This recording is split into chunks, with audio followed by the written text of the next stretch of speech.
পরবর্তী পুরস্কারটিও সমাজসেবা ক্ষেত্রে পাচ্ছেন জনাব মাহেরিন চৌধুরী, মরণোত্তর। মাহেরিন চৌধুরী 1979 সালের 6 জুন নীলফামারী জেলার জলঢাকা উপজেলার বুগলাগাড়ি গ্রামে জন্মগ্রহণ করেন। তিনি মানারত ইন্টারন্যাশনাল ইউনিভার্সিটি থেকে স্নাতকোত্তর ডিগ্রি অর্জন করেন।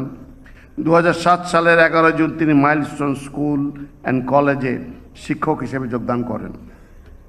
2025 সালের 21 জুলাই উত্তরার মাইলস্টোন স্কুল অ্যান্ড কলেজে ঘটে যাওয়া মর্মান্তিক বিমান দুর্ঘটনার সময় তিনি অসাধারণ সাহসিকতার পরিচয় দেন।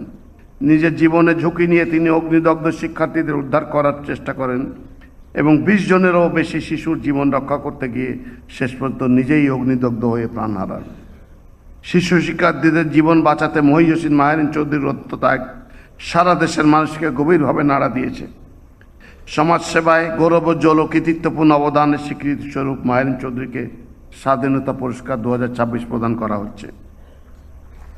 পুরস্কার গ্রহণ করার জন্য তার স্বামী জনাব মনসুর হেলালকে অনুরোধ করছি।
স্বাস্থ্যকর অল টাইম, সব সময় অল টাইম হেলদি লাইফ।